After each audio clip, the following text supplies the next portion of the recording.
हाय friends, मैं हूं Manav. Welcome to Movie Shoovy. करते हैं आपस में पॉजिटिव सा नमस्कार। और र्यूमर मिल 37 में आपका बहुत ही बड़ा वाला स्वागत है। ठीक है, हम यहाँ पर बात करेंगे बहुत सारी मूवीज की, अलग अलग इंडस्ट्रीज से। तो स्टे कनेक्टेड। और एक मैंने चीज नोटिस करी है जो कि मराठी सिनेमा के ऊपर है, तो उसके लिए तो स्पेशल से कनेक्टेड। पहले बात करते हैं लव एंड वॉर की। ये मूवी इंपॉर्टेंट है क्योंकि संजय लीला बंसाली है, बट इंपॉर्टेंट चीज ये भी हो जाती है कि इसकी डिशुम डिशुम जो होने वाली है वो किंग से होने वाली है, यानी कि शाहरुख खान की मूवी। कितना इंपॉर्टेंट है कितना नहीं है, ईद पे दो रिलीजेस हो सकते हैं 2026 के अंदर। ये दोनों मूवीज रिलीज होंगी अप्रॉक्सीमेटली 20th of March। इन दोनों की डेट रखी गई है। पहले लव एंड वॉर क्रिसमस पे आने वाली थी 2025 के अंदर, ऑब्वियसली थोड़ा आगे पीछे होगा। और संजय लीला बंसाली की है, तो जब तक परफेक्शनिस्ट अपना काम नहीं कर लेंगे तब तक वो रिलीज करेंगे नहीं है इसको। ठीक है, तो ये जो मूवी है ये दोनों आपस में क्लैश करेगी। क्या क्लैश करना अच्छी बात है कि गलत बात है? मुझे ऐसा लगता है कि एक बड़ी मूवी और एक छोटी मूवी क्लैश करे तो ठीक है। दो बड़ी मूवी एक साथ क्लैश करना थोड़ा सा डिफिकल्ट हो जाता है। बट हैविंग सेड दैट, क्योंकि ये ईद है और लोगों का जो सेंटिमेंट होता है उस टाइम के ऊपर थोड़ा सा छुट्टी वाला होता है, तो चल जाएगा मुझे लगता है ये। इतना बड़ा भी वॉर नहीं होना चाहिए। हालांकि जो शाहरुख खान के फैंस हैं वो यही चाहेंगे कि ये इस दिन ईद के बाद ईदी जो होगी वो खान साहब की होगी, ऐसा चाहेंगे। But at the same time love and war के अंदर भी काफ़ी मटेरियल होगा, क्योंकि उसके अंदर रणवीर कपूर हैं, और साथ साथ में आलिया भट्ट हैं, और साथ साथ में फिर बहुत ही टैलेंटेड विकी है। और वो सारे जो लोग मिल के मेरे ख्याल से एक अच्छा सा एटमॉस्फेयर बना देंगे। और संजय लीला बंसाली तो सिनेमैटिकली इस मूवी को एलिवेट कर ही देगा। तो लेट्स सी किस तरीके से शेपअप होती हैं। और ये जो वॉर है सर लव में ही कन्वर्टेड रहे, वॉर ना हो, क्योंकि दोनों जो हैं आपस में काफ़ी ज़्यादा क्लोज हैं। देवदास भी करी थी शाहरुख खान ने संजय लीला बंसाली के साथ। तो मेरे ख्याल से आपस में वॉर का तो कोई रीज़न नहीं है। बट हो सकता है एक आधा दिन आगे पीछे रिलीज हो ये। सेकंड नंबर की जो न्यूज़ है वो है थलापति विजय से रिलेटेड। इंपॉर्टेंट चीज़ ये है कि जो लास्ट पिक्चर है इनकी एच विनोद के साथ, वो completely completely political drama based होगी। ड्रामा क्या होगा, एक्शन तो इसके अंदर होगा ही होगा कि थलापति विजय हैं। अनिरुद्ध का बहुत ही सॉलिड म्यूजिक होगा।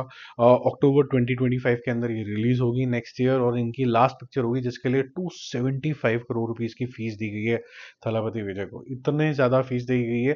और इनका इंटरव्यू तो इससे रिलेटेड कुछ नहीं आया है, बट मैं एक संदीप रेड्डी वांगा का इंटरव्यू सुन रहा था आज बाई चांस से ही। तो उन्होंने बोला कि यार हमारे स्पिरिट जो है वो हमेशा पहले दिन से ही सेफ जोन के अंदर है, क्योंकि ये डिजिटल से राइट्स आ जाएंगे, वहाँ से आ जाएंगे, यहाँ से आ जाएंगे।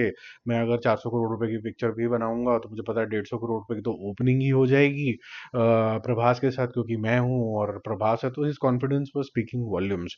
और थलापति विजय हैं तो एच विनोद भी बहुत अच्छे तरीके से कॉन्फिडेंट होंगे कि अगर मैंने मान लो 400 450 करोड़ की पिक्चर बना भी दी तो काफ़ी ओटीटी और इधर उधर से आ जाएगा।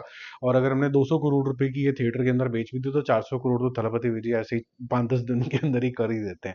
तो उस तरीके से मेरे ख्याल से ये जो बजट है साउथ की मूवीज का वो बढ़ता चला जा रहा है और बड़े से बड़ा होता चला जा रहा है, स्पेसिफिकली तेलुगु मूवीज का। हालांकि ये तमिल मूवी है।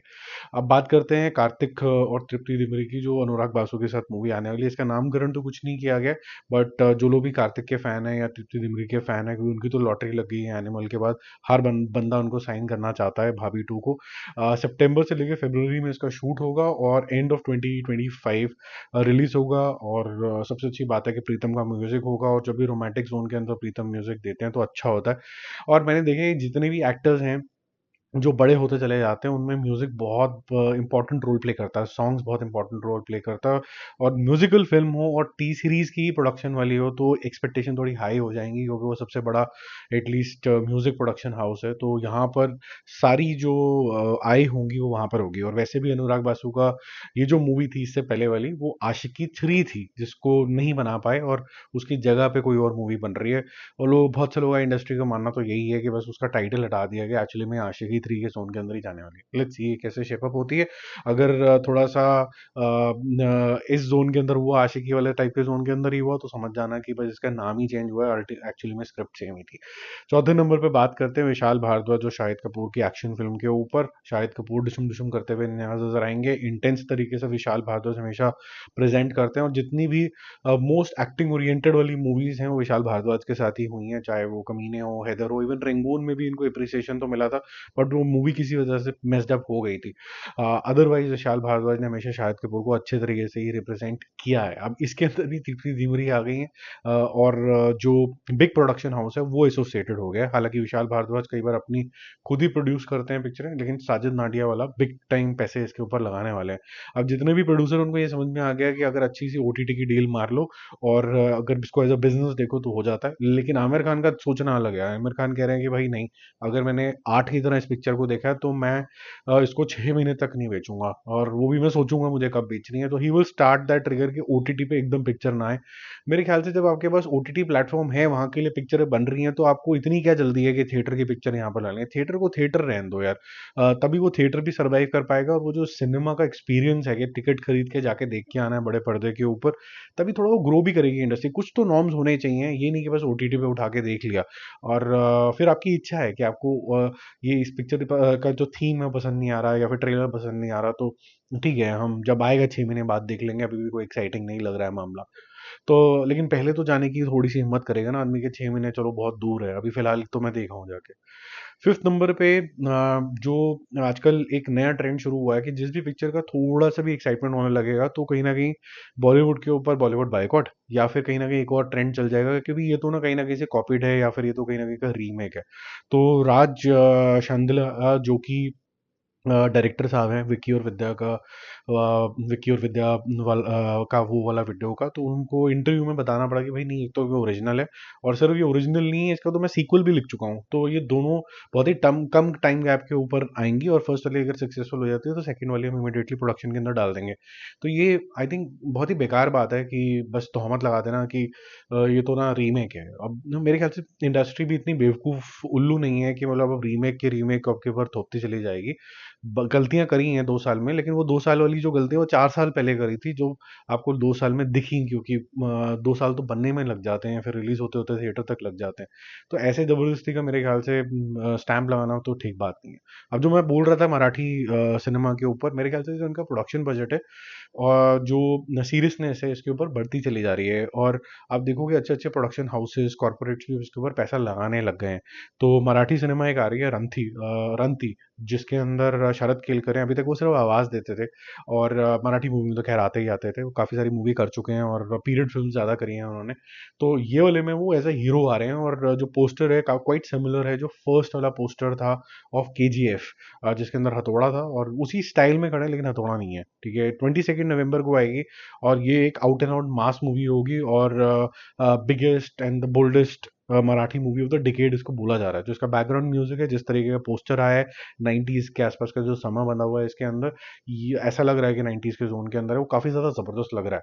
तो मराठी सिनेमा भी वही तरीके की कर रही है। अब इसमें नोटिसेबल बातें क्या है, देखो मराठी सिनेमा हो चाहे फिर जो ये केजीएफ वाले जोन के अंदर पिक्चरें हो या फिर हीरो इज्म वाली हो, ये सारी पिक्चरें एक्चुअली में इंस्पायर्ड 70s और 80s जमाना हो बॉलीवुड ही है।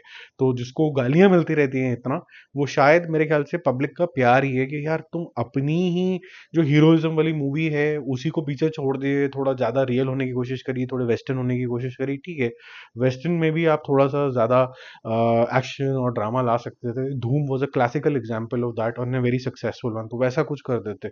लेकिन अपग्रेड करते रहते, तो जो आपने अपग्रेड नहीं करा, और मेरे ख्याल से 2000 के अंदर और लेट 90 से लेके 2015-16 तक तो सेम ही टेम्पलेट के ऊपर पिक्चरें बनी है।